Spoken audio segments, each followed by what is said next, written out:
নমস্কার। আধ্যাত্মিকতায় সৌভাগ্য সমৃদ্ধিতে আপনাদের আরো আরেকবার স্বাগত জানাই। হ্যাঁ, আপনারা দেখছেন আধ্যাত্মিকতায় সৌভাগ্য সমৃদ্ধি। আপনারা জানেন ভারতবর্ষের নানান মন্দির, কৃষ্টি এবং তার যে ব্যাপ্তি সেটা নিয়ে আমরা প্রোগ্রাম করতে শুরু করেছি। তাই এই প্রোগ্রামের নাম সৌভাগ্য ও সমৃদ্ধি আধ্যাত্মিকতায়। আধ্যাত্মিকতায় সৌভাগ্য ও সমৃদ্ধি। দেখুন, আমাদের হিন্দু ধর্ম অনুযায়ী যারা আমরা বিপ্র বা ব্রাহ্মণ, তাদের একটা মূল মন্ত্র আছে। মূল মন্ত্রটার নাম কি? গায়ত্রী মন্ত্র।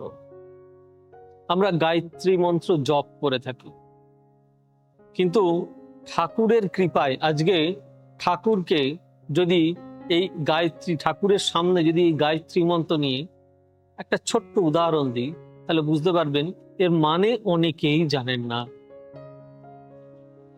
হ্যাঁ, বিশ্বাস করুন, সত্যি বলছি। আমাদের গায়ত্রী মন্ত্রটা কি?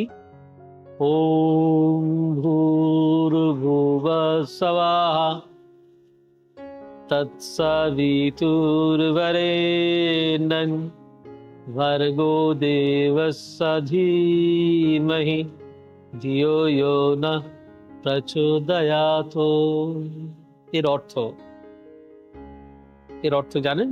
এর অর্থ হচ্ছে ওম ভূর্ভুবঃ স্বঃ, অর্থাৎ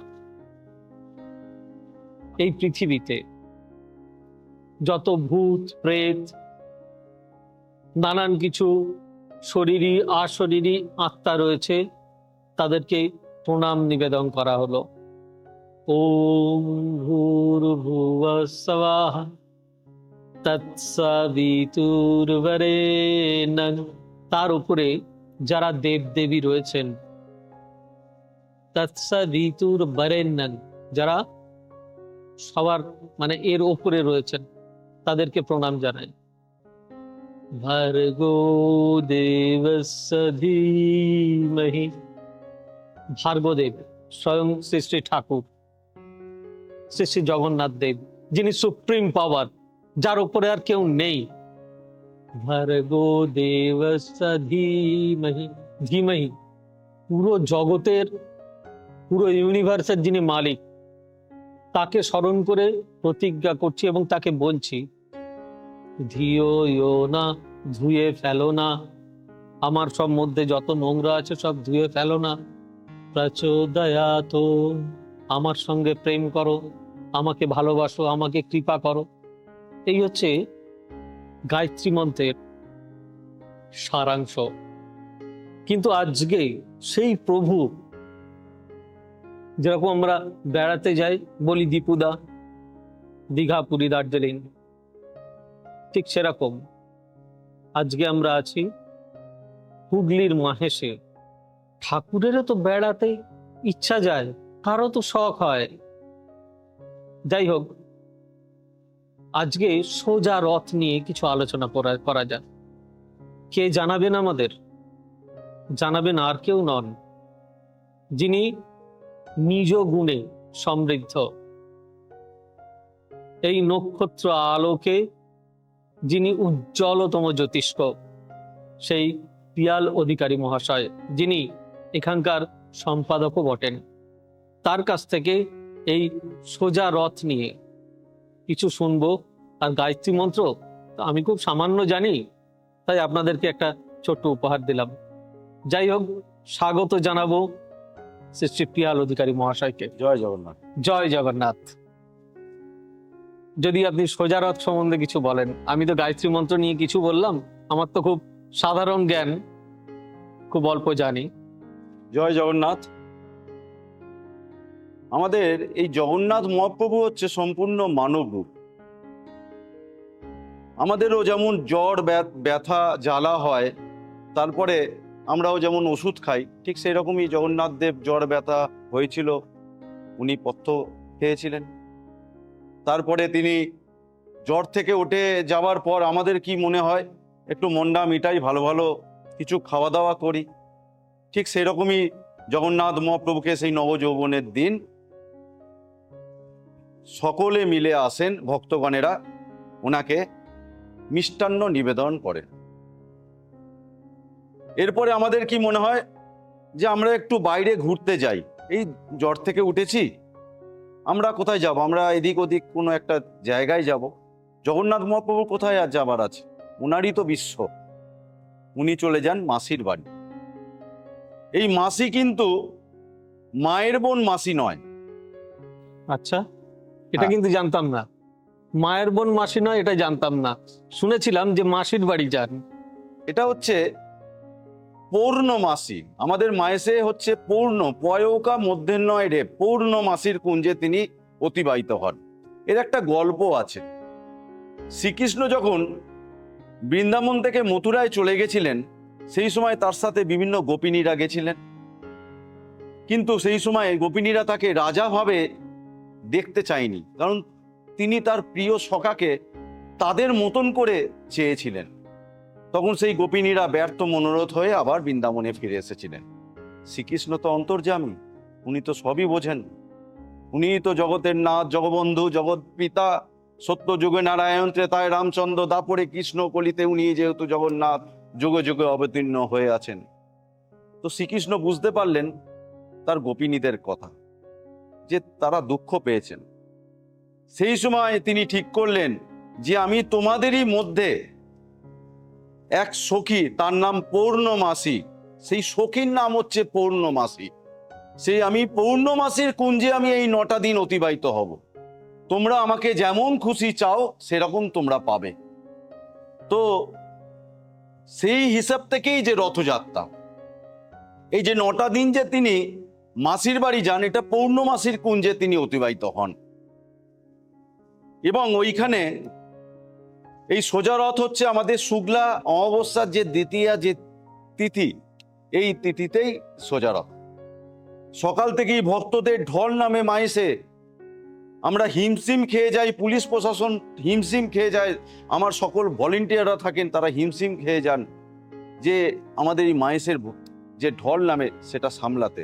আমি আমি একটু আপনাকে ইন্টারাপ্ট করে একটা কথা বলতে চাই। আমি যখন এই মন্দিরের অফিসের, ট্রাস্টের যে অফিস, সেখানে যখন ছিলাম, তখন পিয়াল ভাই আমাকে দেখাচ্ছেন অগণিত মানুষ, কোটি কোটি মানুষ, শুধু কালো কালো মাথা, এবং তার অন্ত নেই, তার শেষ খুঁজে পাওয়া যাচ্ছে না। তাই সেই সময় থেকে আলোচিত হতে হতে আমার মনে হলো, ওরে বাবারে, এ তো বিশাল ব্যাপার। যেরকম বললেন যে আগের বারে এখানকার সিপি থেকে শুরু করে, পুলিশ কমিশনার থেকে শুরু করে সবাই, এসডিপিও, এখানকার পুলিশ আধিকারিকরা, প্রশাসনের অন্যান্য কর্তারা,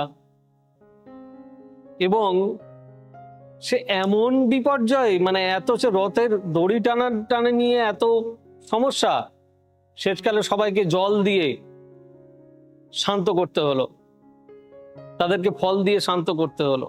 সবাই তো তার সন্তান, কিন্তু যার মাথায় এত বোঝা, সেই পিয়াল ভাই অতি অবশ্যই সেটাকে পুরোপুরি সংগঠিত করেছিলেন। যদি কিছু বলেন, যেটা বলছিলেন।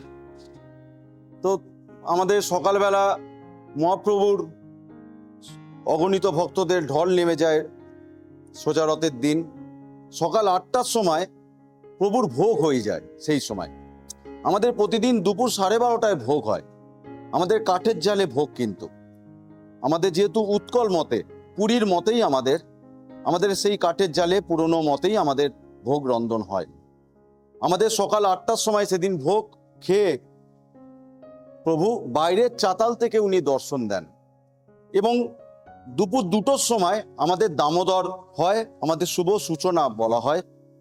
আমরা বিভিন্ন ভক্তগণদের হাতে সেই প্রথম ওঠে নারায়ণশিলা, তারপরে ওঠে মা সুভদ্রা, তারপরে নিয়ে যাওয়া হয় বলভদ্রদেবকে, এবং তারপরে নিয়ে যাওয়া হয় জগতের নাথ, জগতের পিতা, পরম পিতা জগন্নাথ দেবকে।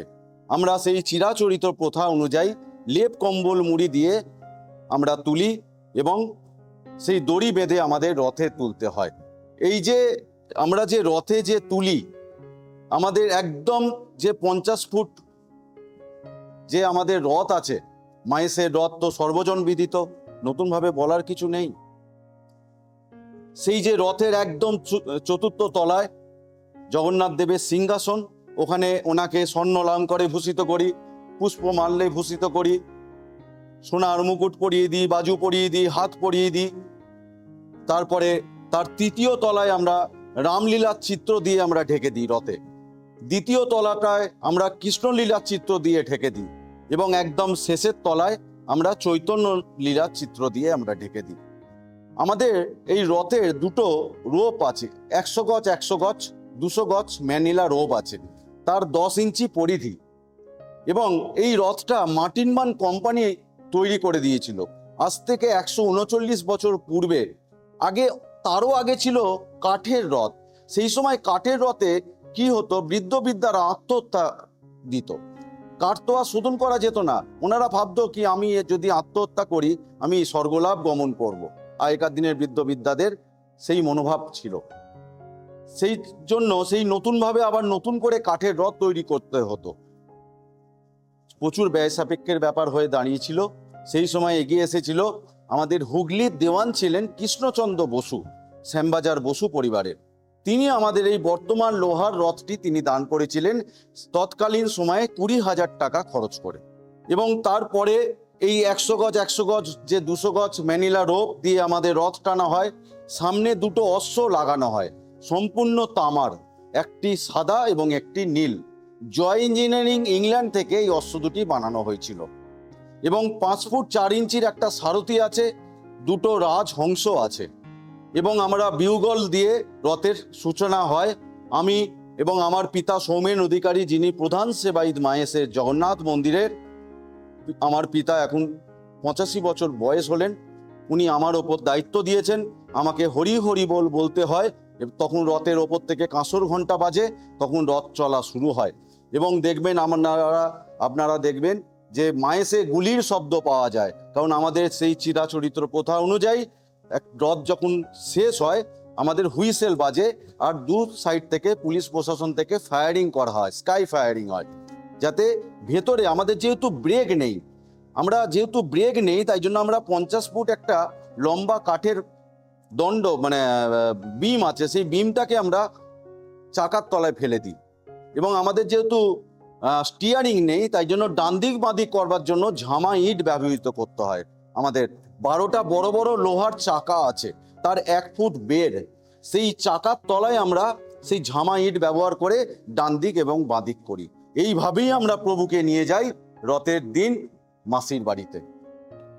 এক অপূর্ব কাহিনী শুনলাম। মার্টিনমান কোম্পানির আর একটা কথা আপনাদেরকে বলি। আপনারা নিশ্চয়ই শুনেছেন করুণাময়ী রানী রাসমণির কথা।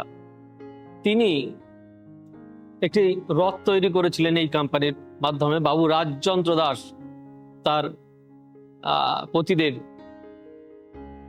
তিনি সেটা তৈরি করে দিয়েছিলেন। এবং দক্ষিণেশ্বরের যে মন্দির তৈরি হয়েছিল তাতেও সেই কোম্পানির অবদান খুব কম ছিল না।